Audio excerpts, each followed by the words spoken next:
Hi, this is Tanya. I'm coming with a recipe of a sort that I found online. I got this from Hands in the Dirt, and I think he said he got it from Paw Paw. Anyway, it's a real easy way to make wine. I'm not really a big wine drinker.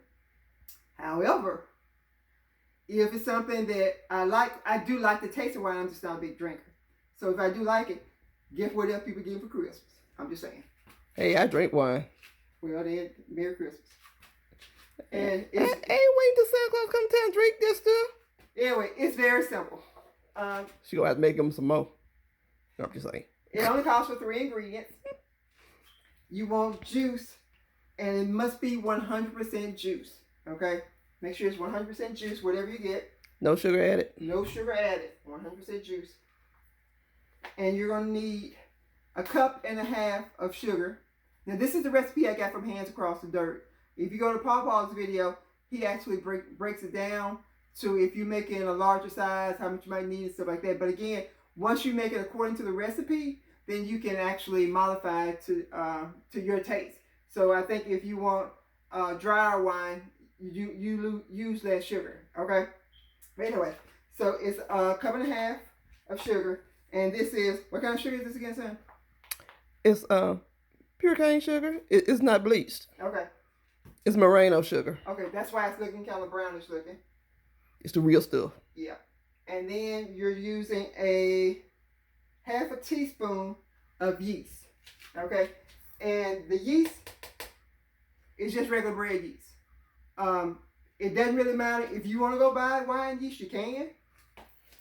But from everything I've seen, that's not necessary. I'm just mixing it up in there. So I don't know why I'm mixing it. I'm just mixing it. You know, when you bake, you're used to stirring stuff a little bit long.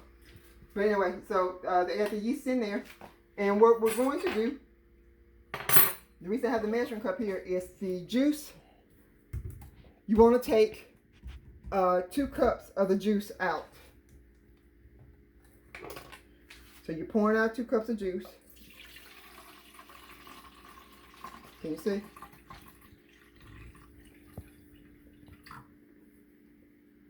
Almost. Close enough. Okay, so you're taking 2 cups of juice out. And by the way, you can use any kind of juice you want to. It's just that I had apple on hand, and since I was experimenting, I was like, what the heck? I use apple. So that's how that came about.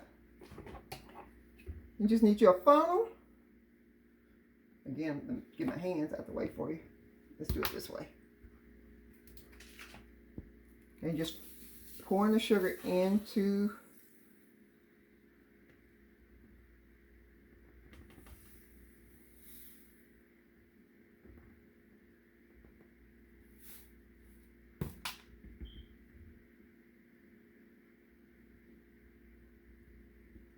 see.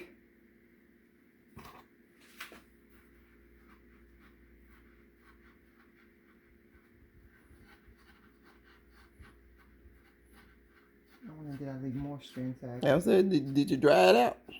There you go.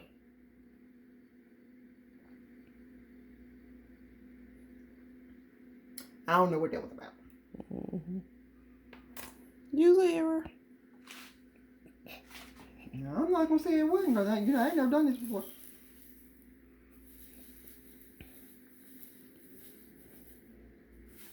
Like we said, we taking y'all on our journey. Right.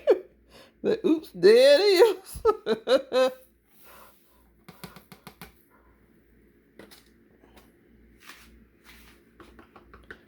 And if you want to know where we got this funnel, Sandra got it at Kroger's in the clearance section. So I don't know if they still have this or not.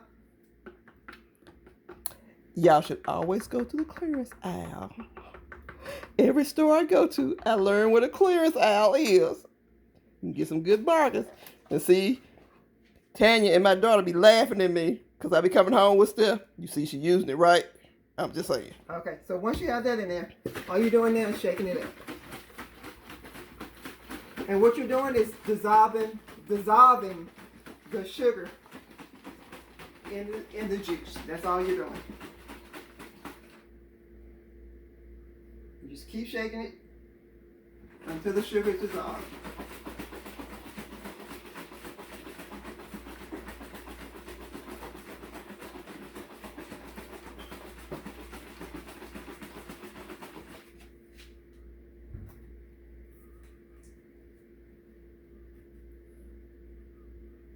It looks. It's just some sediment on the Yeah, it bottom. still is. Because you want to shake it well now, because this is the only time that you'll be shaking it. Okay, you won't be shaking it anymore. So you definitely want to make sure it's all incorporated.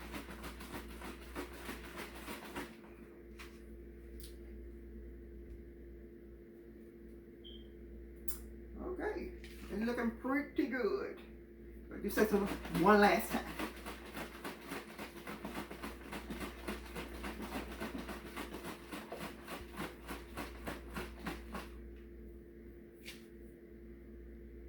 Okay, I think that's good. And what you want to do is do this, put the tight on, the lid on, where you can see it kind of, push that a little bit more. You hear the air? Okay, so that's what you want to do. You want to have it where the air can release, because remember you have yeast in there. And so you want to give it room so it can Feed and grow and release, okay? Because if you don't, because that's how the alcohol's made. right, if you don't, you will have a big food pile on your hand, okay? Because gases are building up. And so you let this set in a cool, dark place. Excuse me, a warm, dark place for at least 3 weeks. And then you let it, after that, you still let it set for another week. And what you're looking for is this to go flat. Okay?